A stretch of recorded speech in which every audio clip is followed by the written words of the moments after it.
Viewing and practicing visual arts teaches us empathy and creativity and provides more context for other subjects, cultures, and times.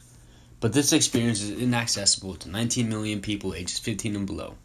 In collaboration with the High Museum of Art and Center of Visually Impaired, we will address this question of how to enhance the experience of viewing and learning about art with a better understanding of art media and methods for middle and high school students with visual impairments. The broad challenges in this problem area include navigating museum spaces, employing senses other than sight in viewing and making art, and communicating and exploring in a group tour. The solution must be scalable and sustainable. These challenges take into consideration our frontline and peripheral stakeholders, including docents, teaching artists, middle and high school students with and without visual impairments, art teachers for the visually impaired, and organizations with programming for the visually impaired. We've gotten to understand the challenges and desires of our stakeholders through the first 4 project phases: research, interview, and observation at the museum reveal the challenge of not being able to touch in a museum, issues with replicating and scaling art replicas, and the importance of engaging with art versus giving a history lesson. The museum currently employs touch replicas of a few sculptural pieces, sensory boards for teaching art principles, audio tours, and guided tours.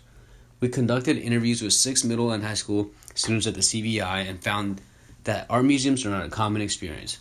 They prefer small tours, they want to learn about the art and artists, they don't typically like to make art, but are open to trying something new.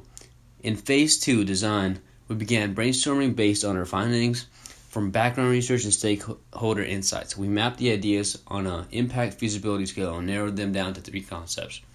These 3 concepts are based on the general idea that each art medium and technique is assigned a sound and or haptic. The first is a sensory board, a physical board mixing textures, objects with sensors and feedbacks about the art in the form of light haptics, and sound depending on docent location and movement. The second is a location-aware mobile app that uses location to provide audio information and haptic feedback reflecting of the artist's technique. The third is a gamified version of the app that would enable students to engage more with the game, such as guessing the artist's technique. Next, we will create a functional prototype of a more refined version of one of these ideas, and then we will develop and evaluate our solution.